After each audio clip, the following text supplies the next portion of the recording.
బెండ పంటను వేసవి తాపాన్ని తట్టుకునేటందుకొరకు వ్యవసాయ వ్యర్థాలైనటువంటి చెత్తను, పశువుల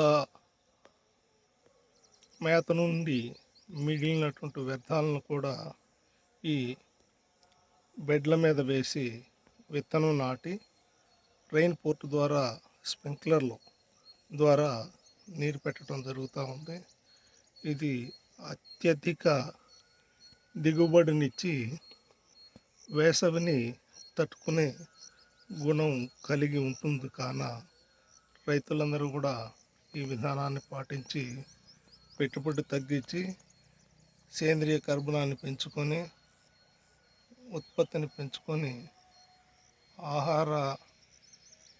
విష ఆహారాలు లేనటువంటి పంటలు అందించేటందుకు దోహదపడాలని చెప్పి విజ్ఞప్తి.